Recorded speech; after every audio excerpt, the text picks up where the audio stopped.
Hi, everybody. It's Mary Rowe from the Canadian Urban Institute. Really, really glad to have you join us today. We have an international broadcast, which we're really, really thrilled to be able to make possible with many, many, many partners. If you saw that opening slide, you'll see a long list of partners across the bottom, which is fantastic.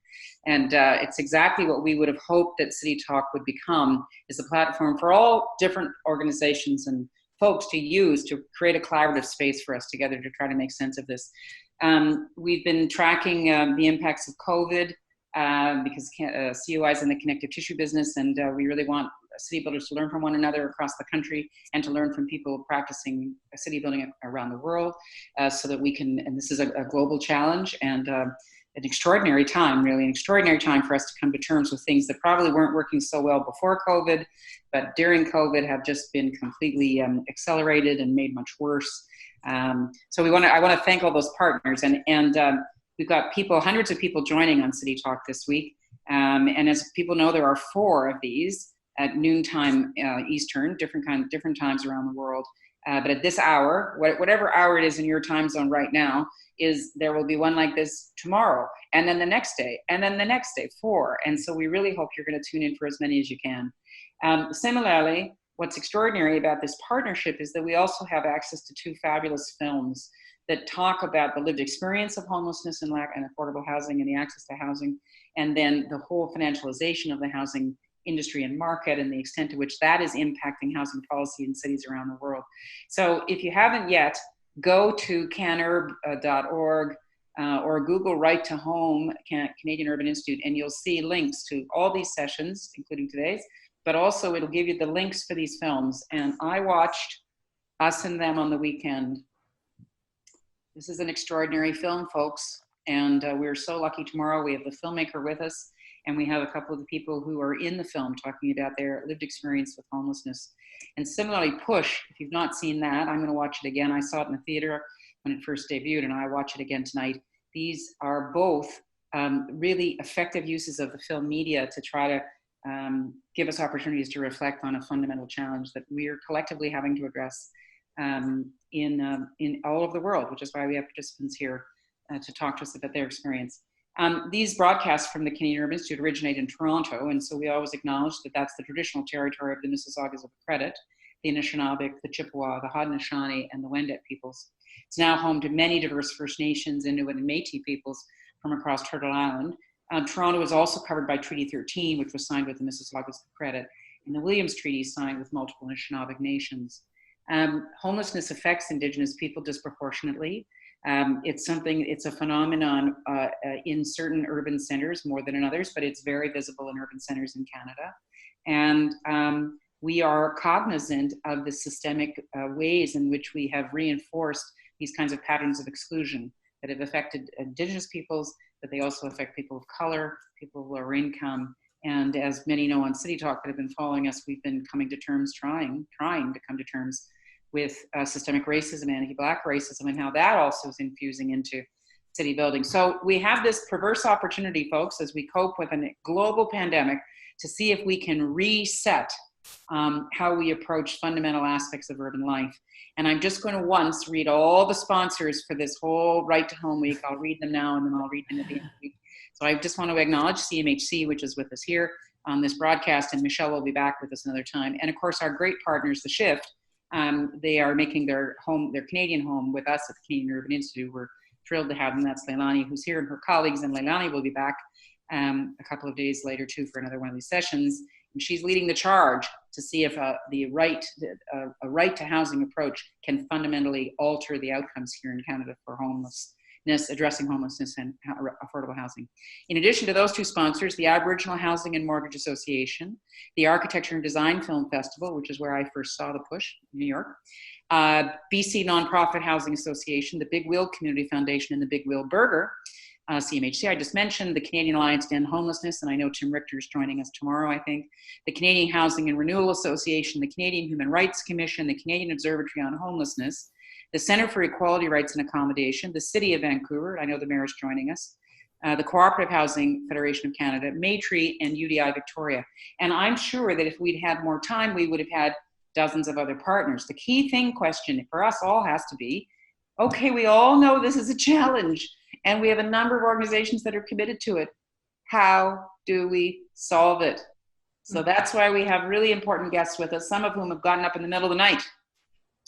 And we're keen to be in, if we can, with the person who's furthest away, Brennan Rigby, who tells me it's 4 o'clock in the morning there in New Zealand. So Brennan, just talk to us about your perspective on this. What do you do? What is your role in terms of addressing homelessness? And can you also just remember, we have viewers and listeners coming in from around the world, if you can just fill us in on what you've been seeing in your hometown. And we always ask people to tell us what it's been like in your neighborhood. So can you tell us a little bit about all that?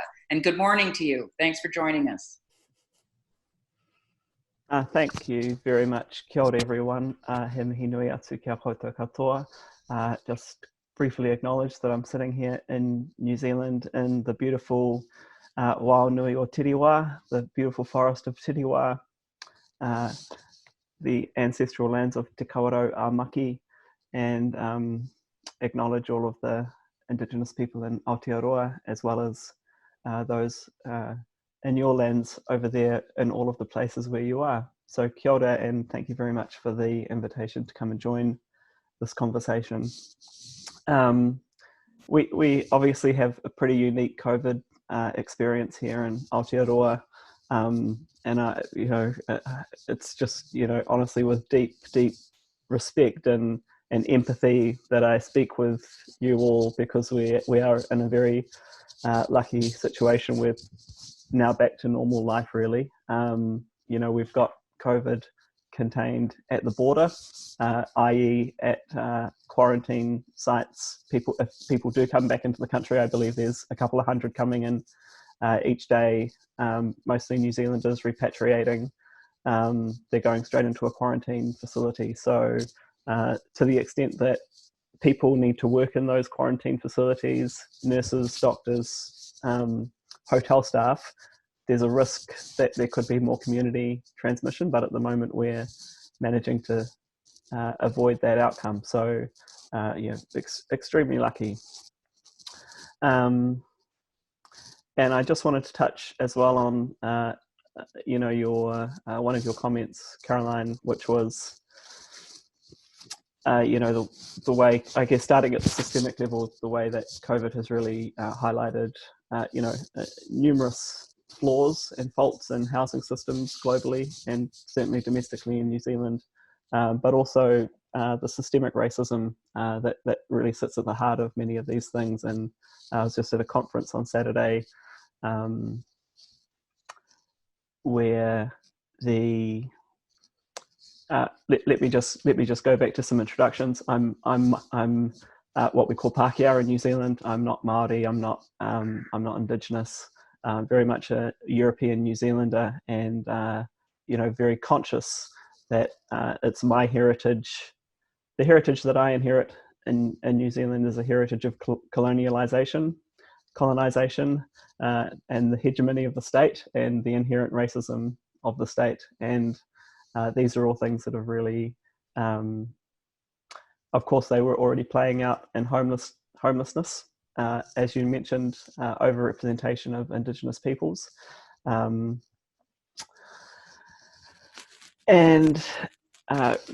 Really highlighted, COVID has really highlighted all of these things, but I'll just pass over in a moment. The last thing I'll say is that, COVID, from my perspective, the systemic thing that COVID has proven is that, we could have actually solved homelessness many times over before COVID hit.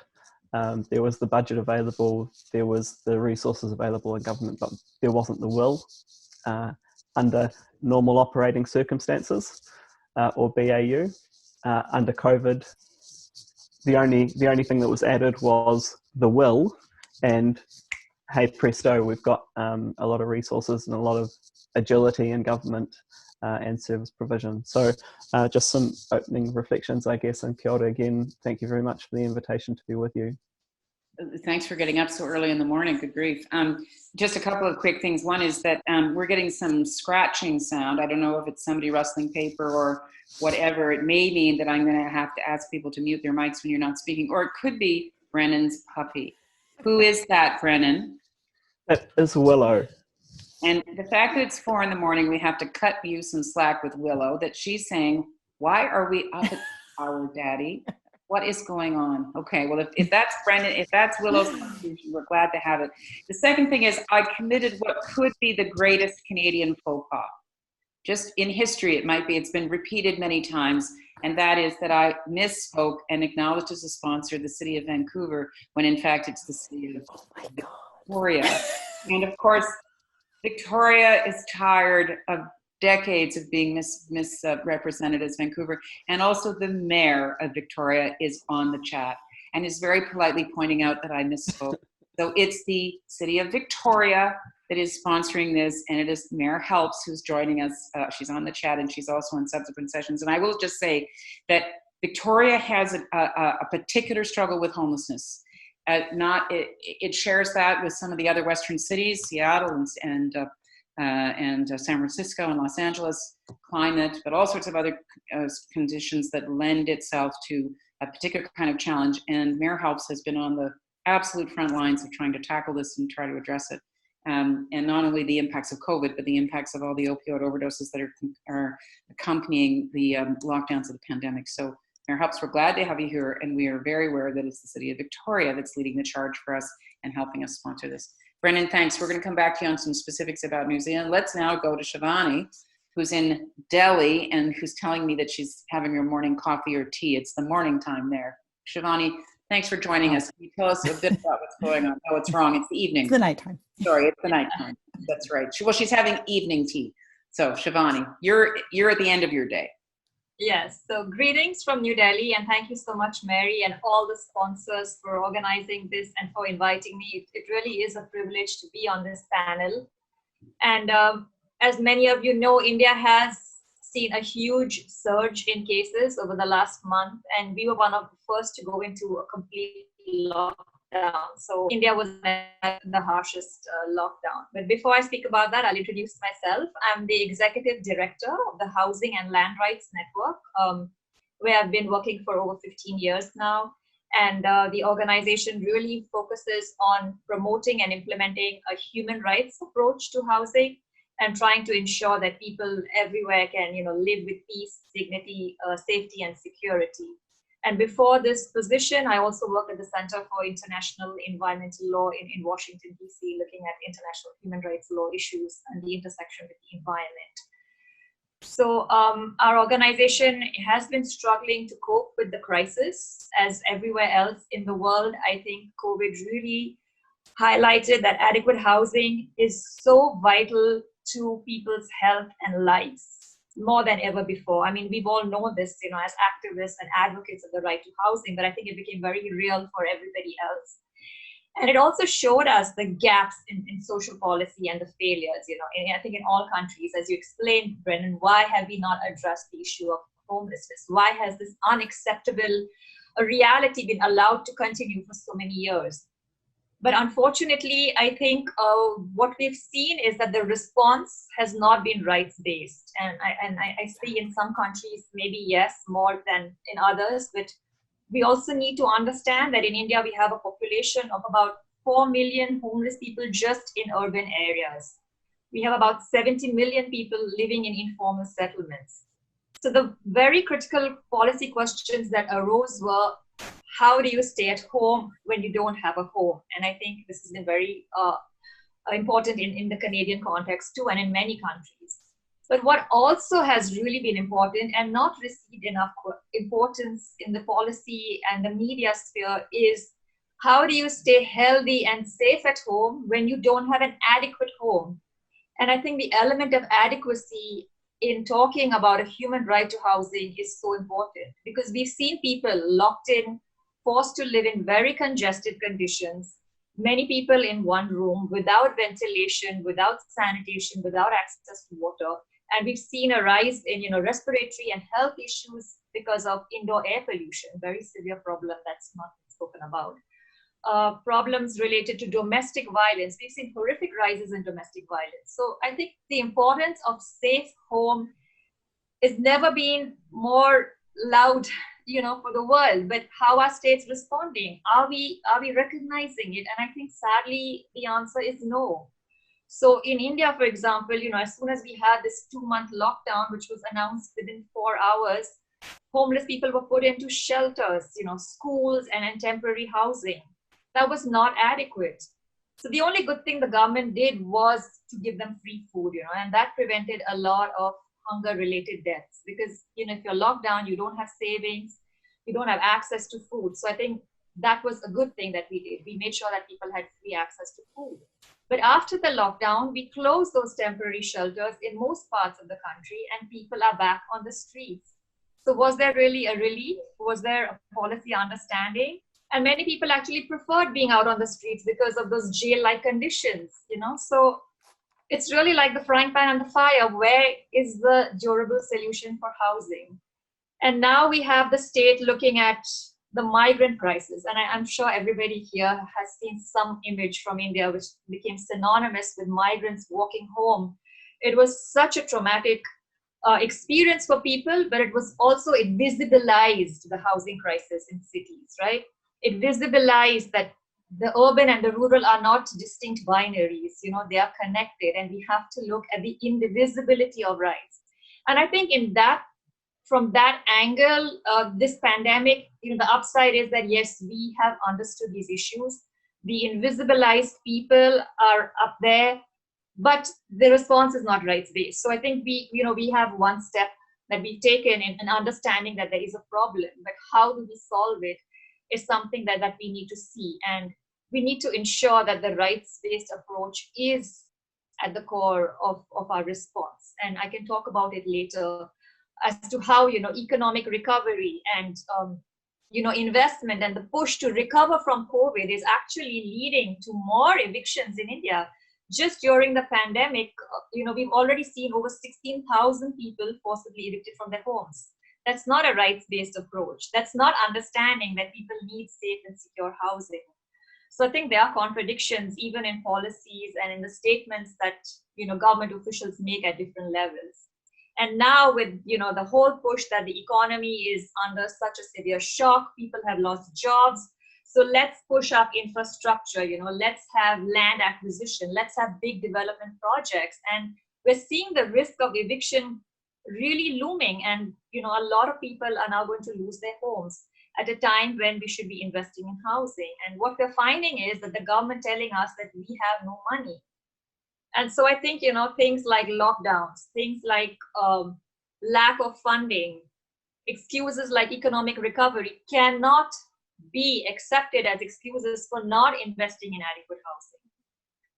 I'll stop here and maybe we can discuss. Thanks, we started these sessions in late April, and one of the first ones we had was a concern about what somebody described as vulture capital, which I know that actually Leilani exposes in the Shift. But is it going to be exacerbated now, as you're suggesting it may be in India, where there's a big development pressure? There'll be lots of public support for spending too, because it creates jobs.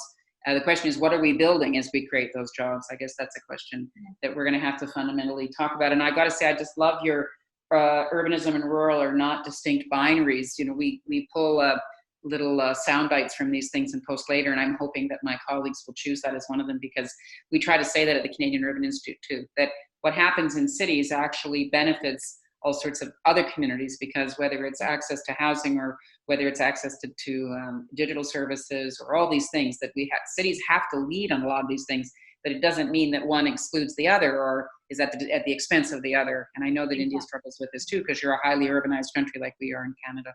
Okay, Paula, we're coming to you. We still have 7% of population.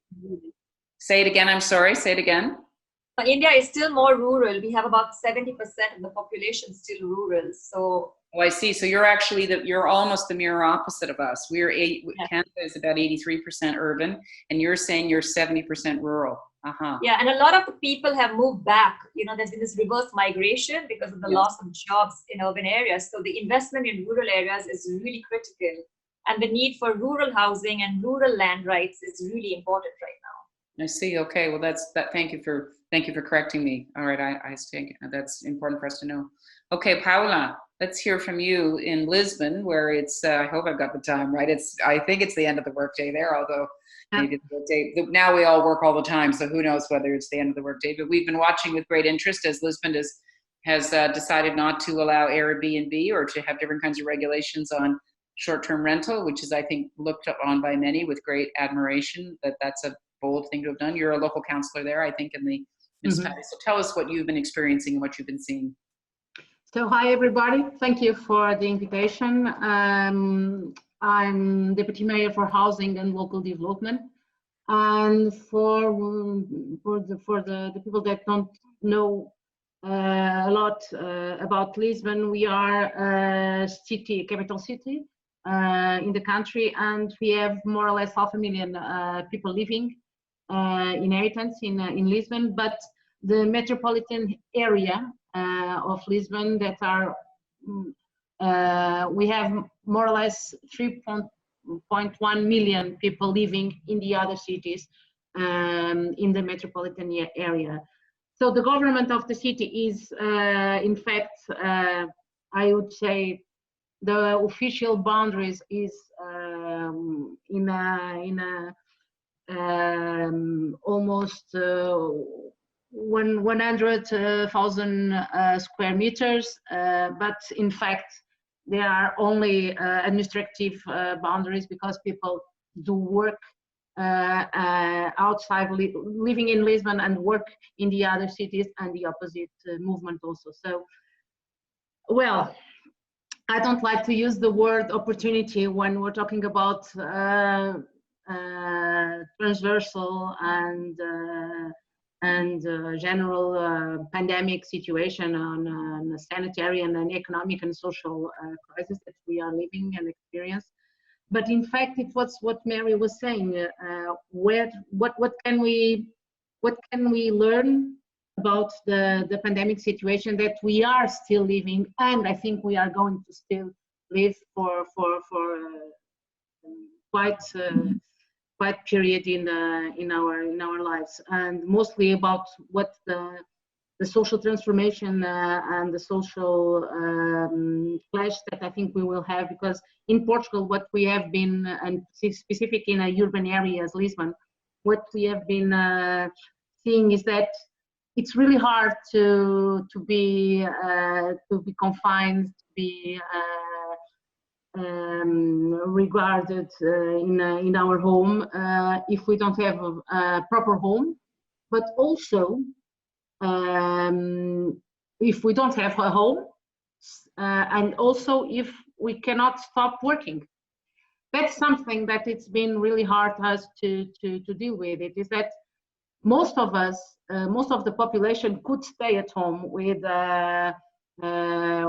all the device that we have nowadays, all the technology, but there are lots of people that cannot be stay at home. So if they don't go to work, they will not be able to support their families, to pay their rent, and also because the city needs to stay in shape and to work. So what the stood is that it's not something, it's not a discovering, it's a fact, is that this COVID situation, it's not democratic.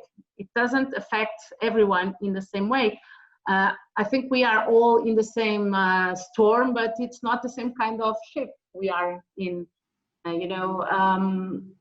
People that have precarious labor situations, people that are not in a legal situation in the country, and they still they have to still work.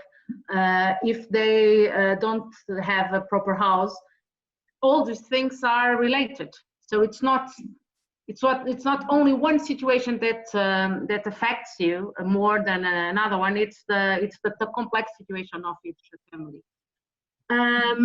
So about the COVID situation and about how we are dealing with it. In the first days in the emergency, we had different stages, if you want. We have an emergency stage that we had obligation. It was mandatory to stay home, and the municipality did with the local organizations, with civil parishes, and with social movements. We organized helping emergency front, if you want, on supporting healthcare, with the healthcare system to make the connection between people that were in their homes and with the social and with the healthcare system, but also providing food. It was the first thing that people could not go out. We didn't want people to go out. So, and also because we wanted to sensibilize people that the ones that could stay at home should stay at home, because there were other people that could not stay at home. So we had to provide safety, public space, safety, public transportations for people that, the ones that could not stop, could have more safetiness and more tranquility, if you want, the possible tranquility on their movements around the city. But also because we have a lot of layoff, we have a lot of people unemployed already. So when you look about your family balance, and you know how much do you spend in the supermarket, how much do you spend in your pharmacy, how much you spend in your rent. We wanted to provide some tranquility to the families in the first 2 or 3 weeks. So we organized this public support. We in the municipality, all the public houses had their rents suspended. So we suspend all the payments. We suspended also all the payments on the rents of small commercial business in the neighborhoods, because in fact, if we don't do it, if we didn't do it, it would be an extra concern to either to families, either to small, specifically to small business. And it is different if you have a big business or if you have a small business in the neighborhood that is in fact the support of your own family. So there was some emergency measures, either in a social level and economic level, that we decided to do. But in fact, we had already housing crisis in Lisbon, with the touristification, with the speculation on the real estate, on the short rental boom that we had. So we started to do a stop in the Airbnb before the pandemic situation. Yes, we started to regulate the sector, and also to create red lines, red zones where we didn't allow, and we are not going to allow more Airbnb units in the city. We were already start to do it. And I think we really need to continue in this track, if you want, because if we don't learn how to I think you talked about vulture capital. I think it will be really hard from now on. It was hard, and it will be harder from now on, because if we were assisting on a very offensive with the high capital interventions, with the high capital developers in the city. I'm not convinced that it will be a very structural changing in the cities, and I'm really afraid that if we don't create a front, you know, on defending the city and on defending the more vulnerable people, we will have a very offensive strike on trying to capture all the value that we can invest in public interventions. I think there will be a very strong lobby to not to do that way, and to become to return to what is the normal thing that we had, the normal reality that we had, that it was not already normal. and we will have a gap on social, on our social issue, if you want, in the cities. So Lisbon is going, it's on the track on regulating the Airbnb. We are in a track also to provide more public houses to regulate the market. But in my point of view, we did more. And I think we should, and it's a discussion that we're having, political discussion that we're having in the city, is about to regulate how can we regulate the markets, go further on the regulation of the housing market. Because in fact, only with public intervention and only with this stop with the Airbnb, I think it's not enough. So we really need to go further. And it's my general approach in this first intervention. Yeah, thank you. And it's interesting for us just to listen to what you've done. And what I want to come back to talking with everyone about is whether adopting a human rights approach to housing has that strengthened your capacity to actually take these actions and do these things. So let me start with Michel. Michel, my understanding is Canada has declared housing a human right. Tell me why did Canada do that? And do you think it's being effective? Is it actually moving the needle for us on these issues? So thank you, Mary. So I'll just introduce myself first. Michel Tremblay. I'm Senior Vice President Policy and Innovation at CMHC, which is it's a Crown corporation, but it's Canada's national housing agency. Joining you from Ottawa on the traditional unceded territory of the Algonquin Anishinaabe people. Always a pleasure to join. It's great to see people like Brennan so dedicated to wake up as early as possible, and we'll certainly let the dog making noise go by. I think we're all living through different realities as we work through COVID.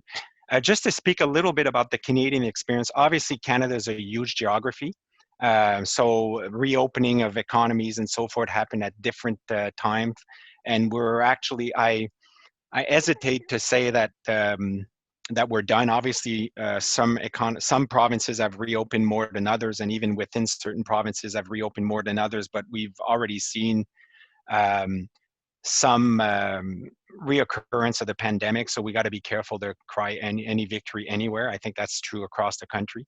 Like every panelist have mentioned so far, we've certainly seen the more vulnerable people in Canada more affected than others. Getting access to housing, there was already barriers for people, the more vulnerable people, and we've mentioned Indigenous, Mary, in your opening remark, Indigenous people, women and children, but also people in COVID fleeing family violence has been an issue, obviously, and obviously nobody's more vulnerable than homeless people who don't have a sanctuary to go home to and protect themselves. The pandemic, as I mentioned, this existed before. The pandemic has just accentuated or deepened these inequities.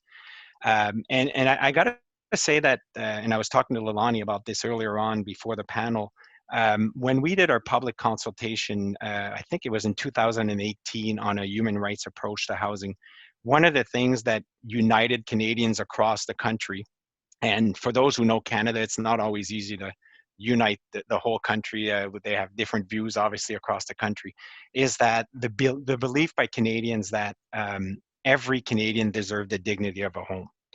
And so the government responded just about a little over a year ago now with the National Housing Strategy Act, which basically, as you mentioned, Mary, recognize the right to adequate housing as a fundamental human right, as it is recognized and outlined in the International Covenant of economic and social and cultural right.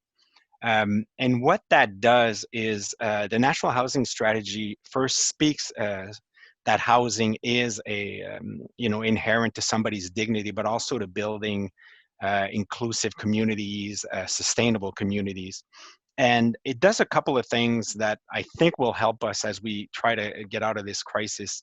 The first thing is it maintains the federal government's commitment to housing over the long term. So for those of you who have followed Canada, the federal government has been in and out of housing depending on the situation, but was significantly out since the 90s. And so with the National Housing Strategy in 2017, indicated that they were coming back in.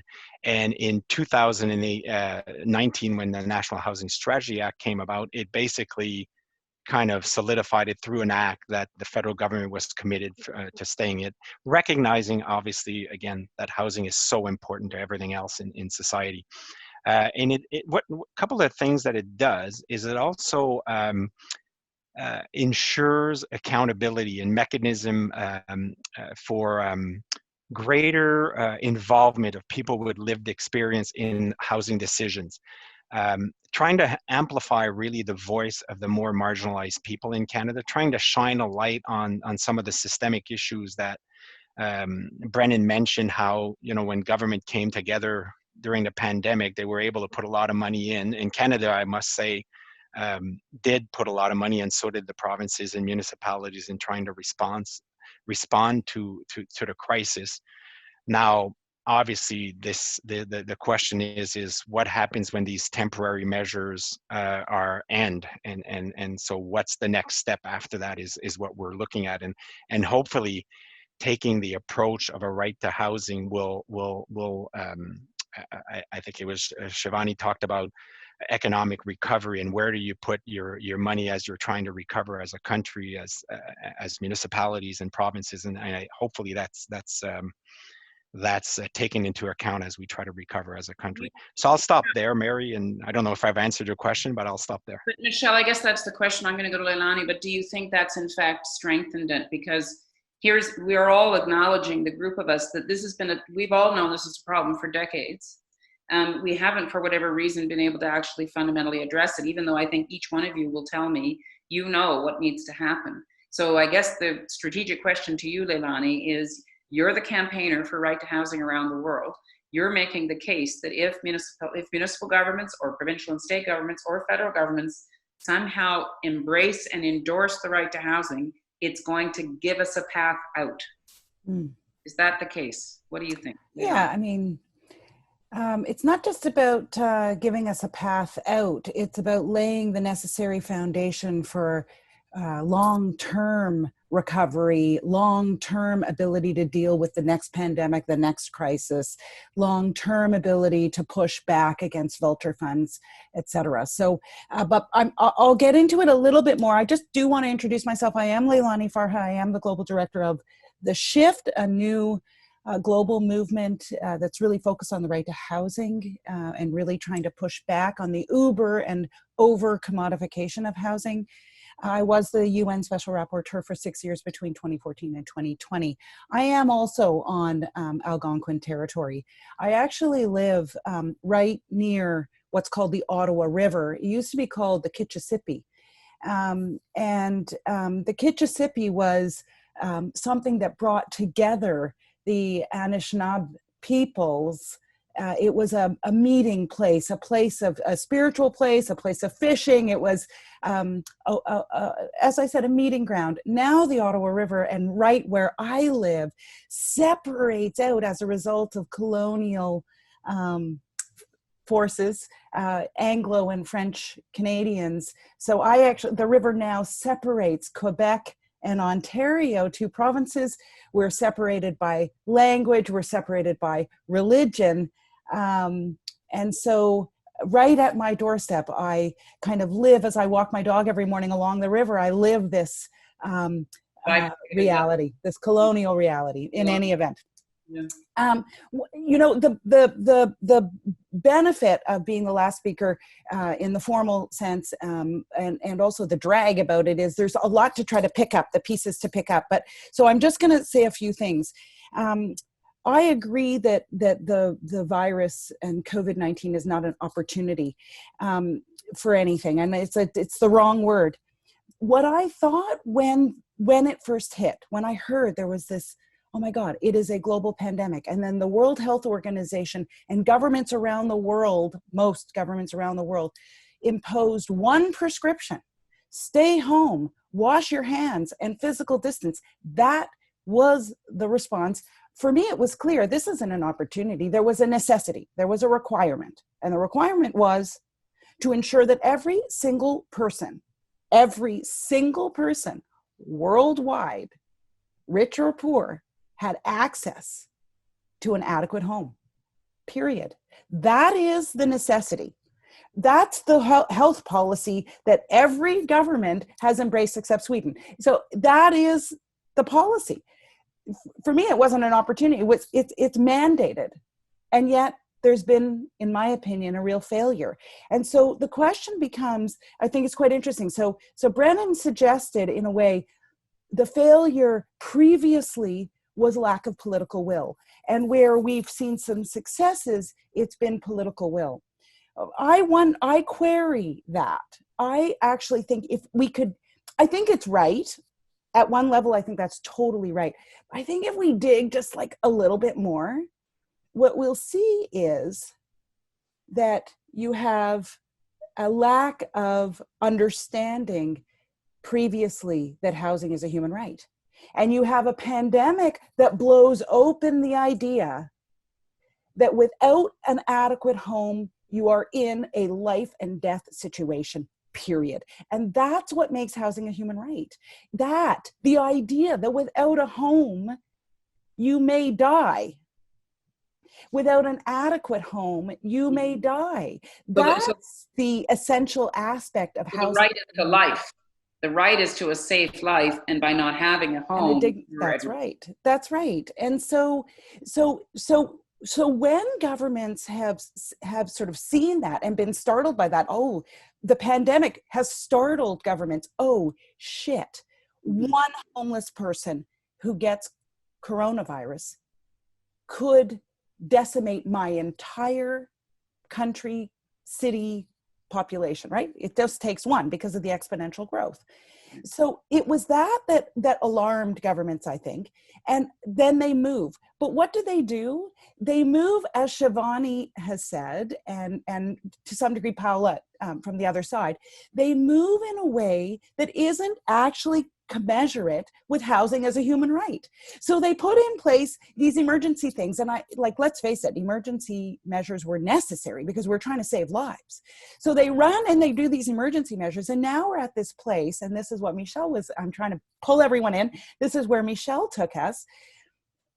Now we're at a thing, okay, what are we going to do on a long-term basis? And the human rights approach, and that's where I started, and that's where Mary took me, the human rights approach allows us to lay some groundwork to figure out, okay, long-term, not quick fixes. How are we going to ensure our entire populations have access to adequate housing and ensure that some lives don't matter more than others? Because a system that allows for homelessness to continue, that allows for inadequate housing to continue, the pandemic shows us that a system that allows for that values some lives over other lives. And we can't have that. I'm going to rest there. Okay. You rest the case. You're also eloquent on these things, and I can see on the chat that people are really appreciating what you're going to say. You know, we have hundreds on these broadcasts, and not all of you go onto the chat. And I just want you to know you're missing something, because there's a whole parallel universe over there on that chat. People raise questions, they answer each other's questions, and they develop a whole community. So if you're shy and you want to listen passively, fine, that's good. Make your sandwich, enjoy it. But also encourage people to go on the chat. You'll learn lots from the chat as well. Shivani, you're getting questions on the chat about local autonomy and whether municipal governments, whether the national government in India is willing to let local governments have the authority to tackle this. And you can appreciate that here we are at CUI interested in that. And Paula described measures that the city of Lisbon is taking. So I'd be interested if Shivani and Brennan could each comment about can municipal governments take the necessary action that they need to address this? Shivani, can you go first? Yeah, absolutely. I think that is the only way forward right now. And I think, again, the pandemic has shown us that the failures have been because of the lack of central state coordination. I mean, just as, one size doesn't fit all countries, it's even within the same country. Every city, every municipality, every village has its own requirements. So I think, having the local governments take control is really important.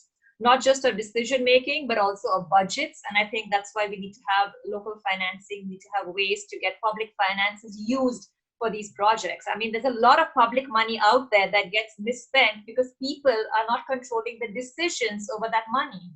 So I think, making budgeting more participatory, allowing local governments to make decisions, I think is the way forward. And that's why you can have, what we really advocate for is a housing continuum.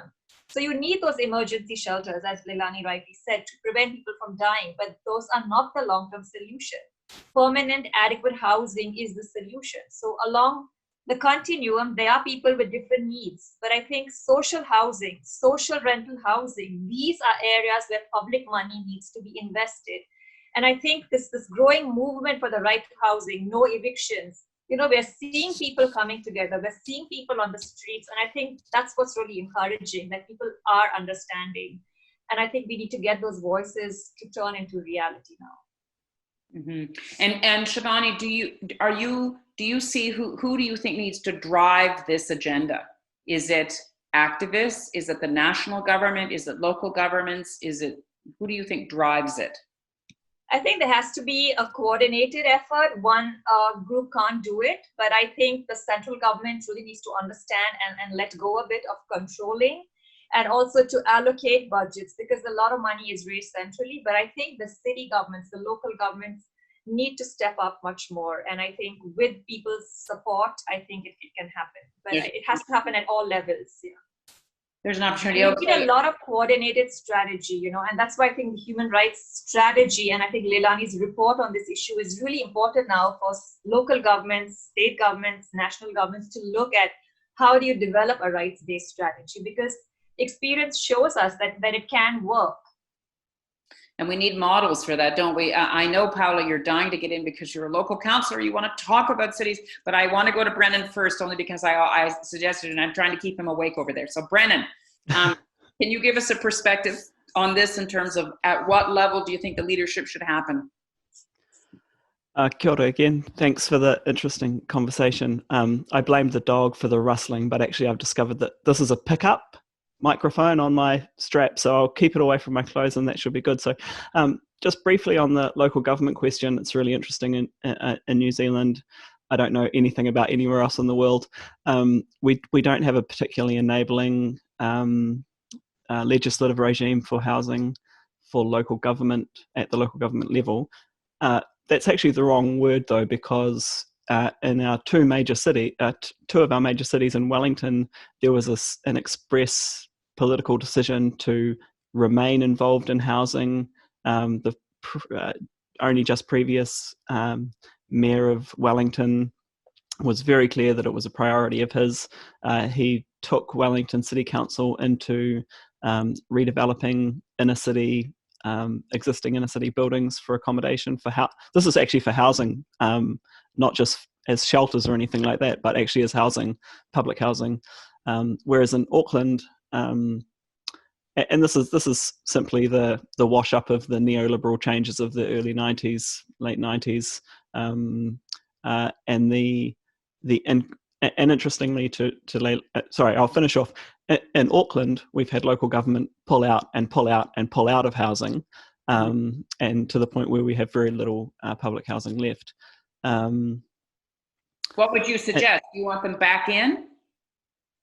Absolutely. I mean, there's no question that, I think just from a simple revenue perspective, we do have, and the idea of local revenue being used for the best possible local outcomes, which is what revenue should be used for. I think there's been a bit of a blind spot for housing for the last 20 years. And I think there's also been, and it goes to the shift and the financialization point, there's been ever increasing pressure on local government elected members to be fiscally responsible, which, we've been quite happy to read for 25 or 30 years as meaning don't get involved in assets, don't hold assets, don't get stuck doing maintenance on things because that's going to cost money. And so the fiscally responsible bit turns out to be, let's not do housing.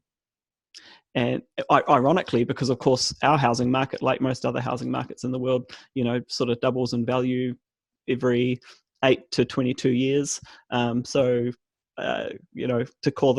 To call being out of housing fiscally responsible is also kind of weird.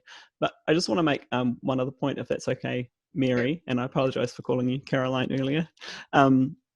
because I time's short. So listen, the thing I wanted to say here was about human rights, and we've already been asked in the very first question on the chat, what's the point of talking about human rights? And I just want to contextualize my experience really quickly. Is that, you know, I grapple with being European in New Zealand. I grapple with my relationship to colonization, to the idea of pioneers, to the idea of alienation of Indigenous lands. But I think culturally connected to all of those things actually is capitalism and neoliberalism. And so that's a part of my, it's actually a part of my genetics. and to a certain extent, I feel like human rights are too. In many ways, human rights are a part of our global historical legal paradigm that comes from the West. I think there's actually cultural integrity to using human rights as the tool to combat financialization. It's a meaningful way to try and address those issues. And I'll just finish by saying, you know, one of our someone I was interviewing the other week, and now I'm not going to be able to remember. Oh yes, I can remember the point she said. Yes, even though it's 4 o'clock in the morning, she said, because we're developing guidelines on the right to housing in New Zealand right now, which is fantastic. The Human Rights Commission has stepped up. They're doing this piece of work. So I'm doing a little bit of engagement. And one of my interviewees said, you know, the risk here is that we fall, because the risk here is that we fall back into a needs lens where we're just doing what we've been doing for 30 years, which is thinking, let's just deliver for the people in the most need. Let's just let that be our kind of driving, efficient, Pākehā European lens, instead of saying the rights lens. And they're very different things. And I thought that was a really nice point, which I wanted to pass on. Yeah, that the need doesn't work. Right. Thanks, Brennan. Okay, Paula, unmute yourself. Let's hear from a local councillor. How do you see I was just paying attention to the things that people were writing in the chat, and also bringing up some things that Michael, Brennan, Shivani, and Leilani were saying, is that of course we needed to have quick fix emergency measures. Of course we did. We were talking about saving lives. We're talking about stop the contagious systems. So yes, we did had to do it, and I'm glad we did it. And I'm quite, because we are in the international talk, I'm really proud and really glad about what we did, either if it was at the central government level or municipal level. Yes, I think we can be proud on what we have done on the emergency framework, if you want. But as Leilani said, the thing is, in Portugal, I'm talking about Portugal. Portugal has 2% of public houses, and Lisbon has 7%. It's not enough. It's really way from being enough, from being sufficient, if you want. Not enough, sufficient. But the thing is that since our revolution, so since 1974, all the major constitutional rights in Portugal had base legal framework, except housing. Because in fact, in the political approach, either if it was central government or local government, was to look at housing not as a right, but in fact as a commodity. So if we woke up too late, yes, I think we did woke up too late. We approved, last year we finally approved our right to housing legal framework, base framework law. The last time, just to make a glimpse on how public system was seeing the housing and the social housing, we were very focused on social housing. The concept, I would say, European Southern concept of social housing. The social housing provided by the state for very, very vulnerable people. I would not we didn't thought about public housing as a way of having also a very much more equal society or equal social fabric in the cities. So we had the free market, we have the cooperative systems for middle class, and in fact the ownership of the property of the house was for the work of the middle class, and then the state was focused on social housing on the most vulnerable citizens. I think we really have to change the shift. We really have to have this shift, this changing of this mentality. The last time we had the national program on housing in Portugal was in the latest 90s, and again it was on the most vulnerable, on the concept of the classical concept of social housing. We really have to change it. And if I'm really an optimist person. If not, I was not I wouldn't be deputy mayor for housing nowadays in Lisbon. Of course, we have clash between us. Of course, we don't have, all of us, we don't have the same approach on how to provide housing and how to make a public policy on housing.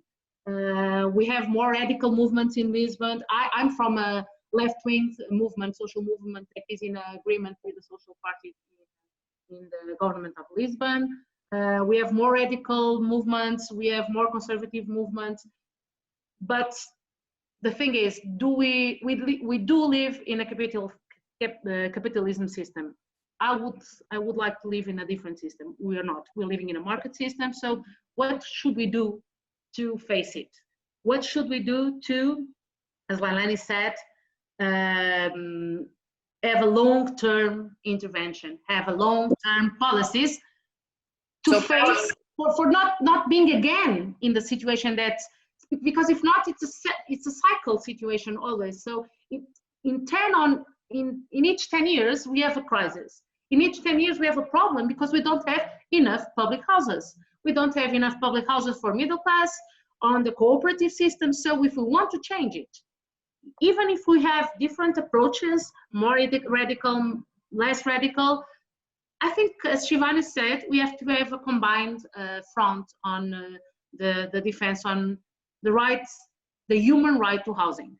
I think the only positive thing that we probably can discover in this pandemic situation on COVID virus is, okay, we're not talking about the right to housing, we're talking about the human right to have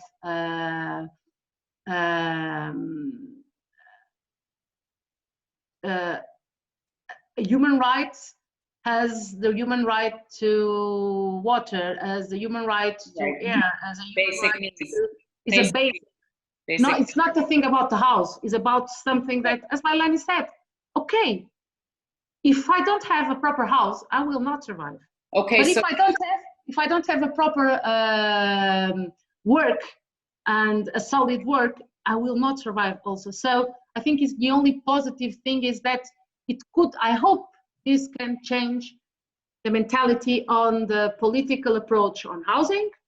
And I think the only way to make this path is to change this mentality on what is the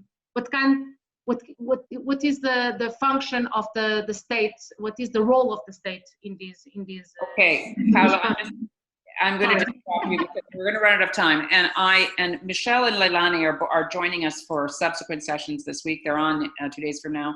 And I just want to remind everyone that we have programming all week. And I really want you to go watch these films if you can, because it will infuse the lived experience piece of this in terms of people living with homelessness. But it also informs about how local political leaders like Paula have been actually coming to terms with this. So rather than asking Leilani and Michel for last words, because you have another shot 2 days from now, I'm going to ask Shivani and Brennan just to give us 30 seconds of what you think we should be focusing on. Brennan, you were very poetic there about we've got to move from the need to the right lens. Shivani, what would you say would be the focus that you would bring to this discussion in terms of how people should address this to solve it? Yeah, I think we need to look at the structural causes of homelessness and inadequate housing, because for too long we've been working at band-aid approaches, shelters, temporary housing, have a housing for all scheme, and then you have a lot of architecture on paper but not in practice. So I think we need to really look at structural issues of social inequalities, of racial and caste discrimination. Why are people homeless? Why are people living in certain parts of cities? Why are people living in certain parts of the country? Why marginalized? And look at spatial inequality, income, class, racial inequality, economic inequality. And I think we need to control the market, because the financialization issue is very important. And the solution cannot be market-based. It has to be rights-based. And I think that's something that the United Nations is really stressing, that the COVID-19 recovery has to be human rights-based. If it's market-based, we're going to really fall badly, and we may not recover ever. So that's what I would really like to say. Thank you for that. Brennan, what would you say? Last words. Again, just going back to my interviews, because I'm trying to rely on other people's last words instead of my own. One wonderful attendee said, I think what we need to think about is we need to look at this problem through the lens of young Māori, young Indigenous people in Aotearoa. And the question she actually posed was, if I was a young Māori person, would I think I had a secure housing future in New Zealand? There's a real easy answer to that question. The answer is no. And of course we have this cultural dynamic in New Zealand where many young Māori in particular take off what we call across the ditch to Australia, where there's promises of more money and more sunshine and more beaches and more work. And so that was also a really nice frame just to look through this issue, which was how do we actually change our housing system so that a young Māori person sees a secure housing future in their own country. And you're kind of like, okay, that's an even bigger challenge than we were thinking of before, but actually it's the right challenge. Mm-hmm. Thanks for that. We really appreciate people taking the time to come on to us, and many people assign only an hour, which is why we need to drop off. Just thank everyone. Just reminding people that we videotape these, and so this recording will be posted. But also, again, this chat today has been rich with all sorts of ideas and questions and resources. So we will also post the chat. And just remember that tomorrow we're back with a session with people with lived experience of homelessness. And then the following day, we're going to tackle specifically what could a future look like? And that's where Michel and Leilani will be back with us to talk about what could this actually look like if we put into practice a human rights approach that you folks have really beautifully informed. And then on Thursday, we're going to be with municipal leaders, including the Mayor of Victoria, to talk about what municipal leaders can do and how can we actually affect some change. So thank you so much for such thoughtful comments. Everybody wanted this to go on much longer. That's probably a good sign. And we always say these are the beginnings of conversations, not the end. So thank you for setting us up, folks, for a really important week on the right to home. And we wish you the rest of the day. And go back to bed, Brennan, with Willow. And have a lovely evening, Shivani. And Michelle and Leilani. Thank you so much. And Paula from Lisbon. Thanks, everybody. Thank you so much, Thank everyone. you, Mary. Thanks. Bye-bye. Thanks, everyone. Bye, everyone. Leilani.